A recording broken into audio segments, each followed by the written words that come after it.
Wess Moore does a hell of a job in the state of Arkansas, covers Arkansas for Fox TV and also for the Buzz radio station in Little Rock. He joins us on 365 Sports, and he is the one that was the first that popped kind of the white smoke or close to something smoldering with John Calipari and also Arkansas that lit up everybody. Wes, I know it's been a busy 3 days for you, and also tomorrow Calipari apparently will be introduced. What has your life been like the last couple of 2 or 3 days? Oh, wow. You know what? As long as we've been doing radio and you make contacts and you have guests on your show and you get to know each other, once something like this happens, everybody wants to talk to you, and you feel like, man, I got to talk to them because they've been coming on my show for years. We got a business relationship. And so I've done a lot of radio interviews. Let me just say that, and that's fine. I like talking about the program and the Razorbacks, and that's part of what we do. We tell stories. So it's been crazy. I'll tell you, man. When I hit tweet and I sat back and I saw that Twitter notifications just and then that's what was crazy. My cell phone, just whether it was just friends in the media, colleagues, just everybody blowing me up. And look, Dave, I was 100% confident. I mean, I knew I had it. I had 3 good sources. I had one source that was just locked down. Like I got it, and I trust the heck out of this guy. We've known each other for a long time. He knows who I am and what I stand for. And I even say, if I'm wrong on this, I'm going to take a beating. My image, my reputation, everything I've done my whole career is going down the drain. He's like, Wes, I wouldn't do you that way. I know who you are. This is good. You're good. Report it. I was like, okay. And so David tweeted, and then I have friends in the media. They're like, Wes, are you sure?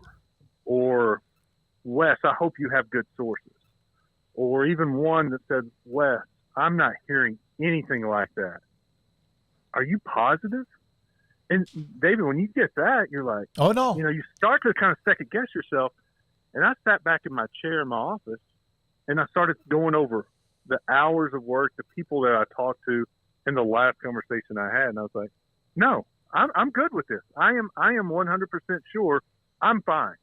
And I started writing my story. I was leading the 9 o'clock news. It's like 8:30. I got a ton of work to do. I can't answer these texts. I can't get on Twitter. I got to get to work for TV. You know how that is. You got a deadline. The news is going to start at 9 o'clock, whether I'm out there or not. And so I'm writing my script and editing the VO and doing everything you got to do to get ready for the newscast. And then I go out there and I do I break it on Fox 16, and I get done with that, and I come back to my office and to get ready for the the sportscast that's coming up later. And I see the notifications, and I can't even look at them. I got too much to do, and I see my phone, and I'm like, oh my God, I can't answer these texts. I can't take these calls. So anyway, I stayed away from it until after my sportscast, and I was on the desk wrapping up. I had done my sportscast. We'd taken a break, and during the break, I looked at Twitter, and I saw a tweet out of Kentucky that said, sources tell us that John Calipari has notified the university per his contract that he is in discussions with Arkansas. And I was like, bam, that's it.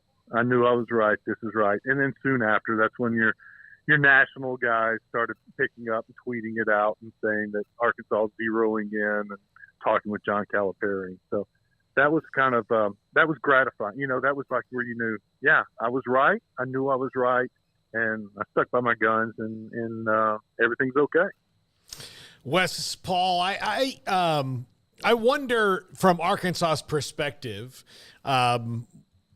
what do they feel? Are they getting Calipari at his best, or are they getting Calipari? I mean, I know they think they are, but are they getting Calipari with something to prove? Yeah, that's been the talk on my radio show for the last couple of days. There's no denying that the last couple of years at Kentucky in the NCAA tournament haven't lived up to Kentucky standards. You can't lose to Oakland and St. Peter's in the first round. He's had very talented teams with good regular season records, but in the postseason they've struggled. are you getting that Calipari? And there are, of course, there are those fans. There's going to be the negative fans that say he's washed up, he's done. And the one and done system doesn't work anymore. His players only care about getting to the NBA. They don't care about winning, and especially winning a title. And then you have other fans that say, look, this is going to be a rejuvenated John Calipari. That, sometimes a fresh start's what everybody needs. I tend to think, and I've been told part of my, while digging, one of the reasons he wanted to come to Arkansas was because he now can get his son on his staff, and that excites him a lot. He couldn't hire him at Kentucky. His son was on Stackhouse's staff at Vanderbilt. So he's excited. He's rejuvenated. He gets to work with his son. And this is a fresh start. But plus, now he's got a chip on his shoulder. And I've been told that by several people, that he wants to prove it to Kentucky that he wasn't washed up. He wants to prove it. Look, he's taken UMass, Memphis, and Kentucky to the Final Four. Of course, the UMass and the Memphis was wiped off the record books. But, how many coaches have taken 4 different teams to a Final Four? That's something he can do at Arkansas. And I think Arkansas is in a good situation. I think they're getting a motivated John Calipari that wants to show the world that he's not washed up. So what was this the reaction in Little Rock and Fayetteville and throughout Hog? I mean, we know how passionate. I always will remember the Nolan Richardson teams, or the teams that Arkansas has had that dominated those tournaments in Dallas when it was the Big Eight. I mean, the Southwest Conference, and all of that history. What are former players? What are they saying? What's this been like for Arkansas fans? Well, I had Joe Klein with me on the show yesterday. I asked him, scale of 1 to 10, where does this rank? He said, well, 10. Dusty Hannas came on today. He's over in Tel Aviv playing overseas. He said he was so excited he had to come on the show. He said this brings Arkansas back. This is what Arkansas deserves. People think of Arkansas and Nolan Richardson and winning a championship. And guys, here's where we're coming from. Arkansas won a championship in '94, played for it in '95, went to the Sweet 16 in '96. They went 25 years without getting into the Sweet 16. 25 years after that run. You go 25 years without getting to the second weekend of the NCAA tournament. That seems impossible. But that's exactly what happened until Eric Musselman came, and they go Elite Eight, Sweet 16. Man, that rejuvenated Arkansas. Arkansas basketball was back. And then Musselman leaves and goes to USC. They miss out on Chris Beard. And then all of a sudden, these names like Will Wade, Darrell Walker. Look, I like Coach Walker. He's here at Little Rock, and he's a friend. But when those kind of Chris Jans, those names weren't exciting the fan base. And they're like, somebody said on the show, we're about to have a Stan Heath hire, and Arkansas is going to be irrelevant again. Then all of a sudden, the news breaks that it's John Calipari.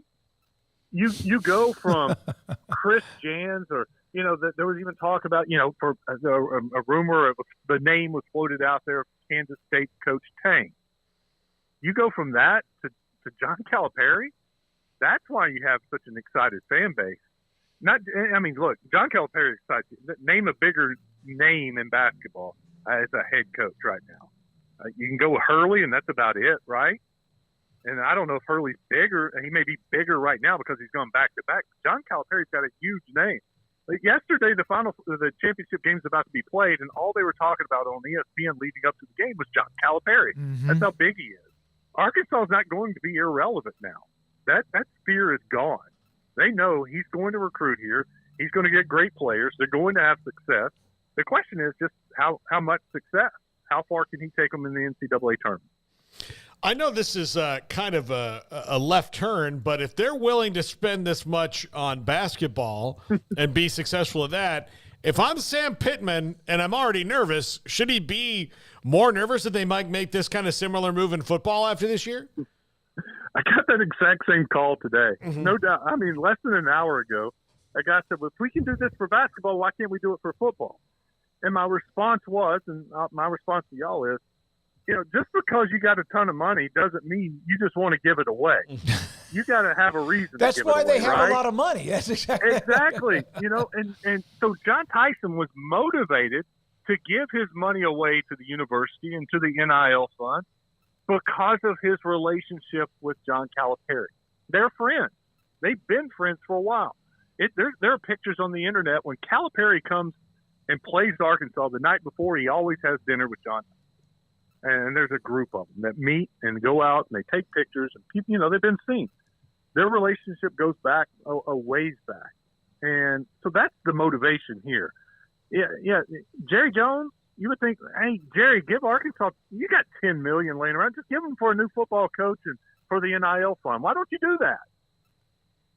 I don't know. You'll have to ask Jerry for that. You can ask all you want to. That doesn't mean they're going to give it to you. They got to be motivated to give it to them.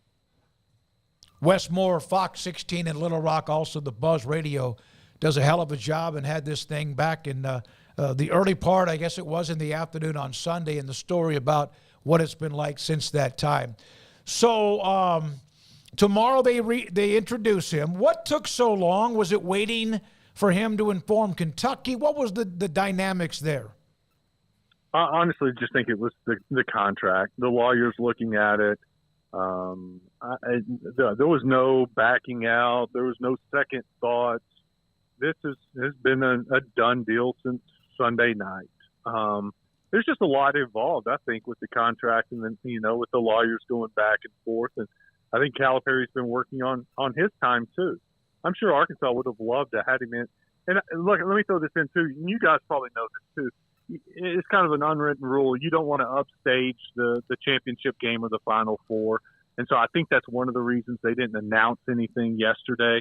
But then we've come to find out the Board of Trustees was hoping to meet today to finalize the contract. They have to approve any, above line item issues. And of course, this is going to be above a normal line item issue. So they have to approve this.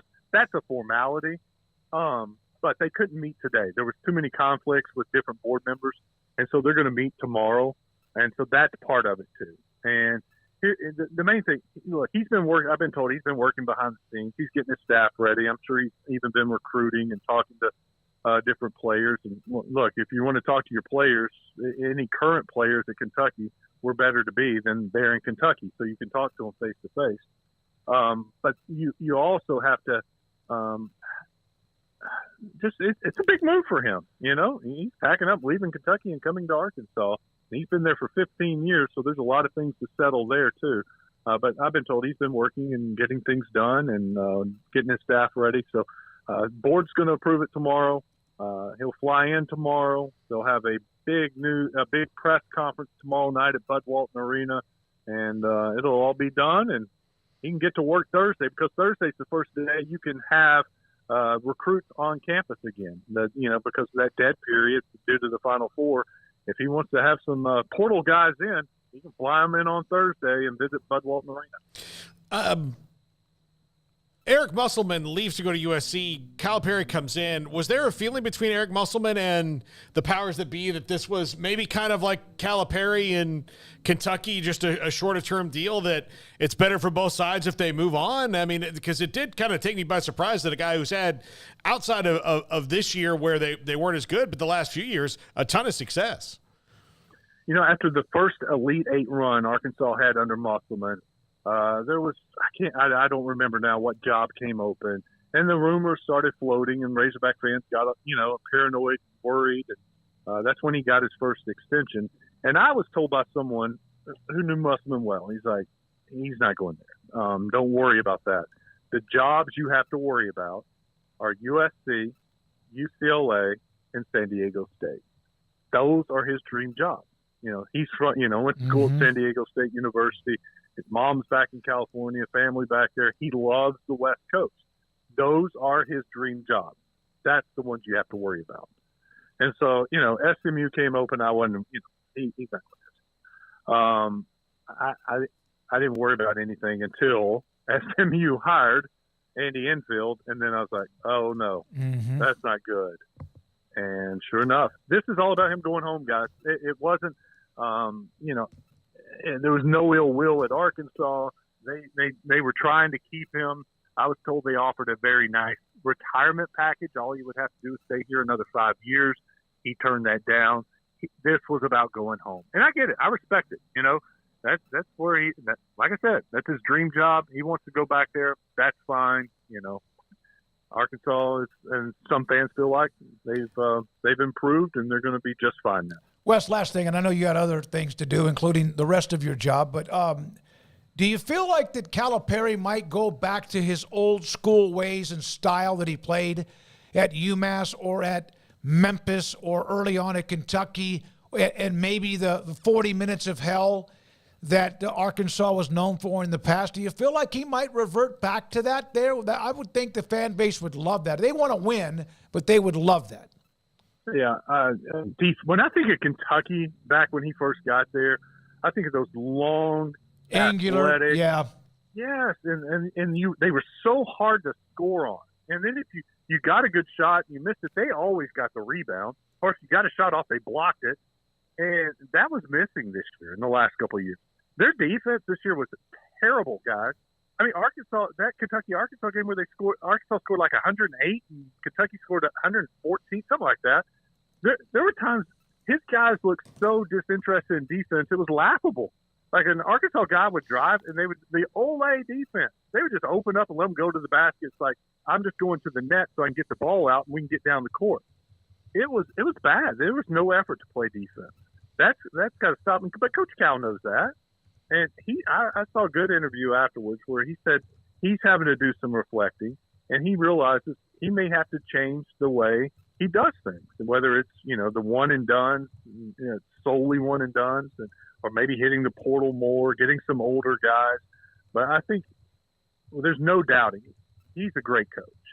He knows he didn't forget how to coach. He realizes what it takes to win championships. UConn won that championship. Look, their offense was great. They won that because of defense. Their defense was outstanding. They locked Purdue's guards down, and Edey got his, but nobody else scored. That defense wins, and he knows that. And I expect the defense to return like he had in Kentucky in his first 10 years there. Wes, great job. I'm glad that I saw some national writers. Not that you needed this, because you are, like you said, you stand by what you've done over your career, but saw a lot of that people were saying, hey, by the way, we need to go back to who's the one that started this mess. And I use mess in a fun-loving term. Wess Moore is the one that had this first, and he needs to get a little bit more credit. Good for you. Congratulations. Yeah, it makes a difference when you have the right sources you built up over your career. Thanks for getting on with us today, and good luck with the rest of your day, and enjoy tomorrow. Thanks, guys. I appreciate it. It was fun talking with you. You too. Wess Moore, Fox 16 in Little Rock, also the Buzz radio station, does a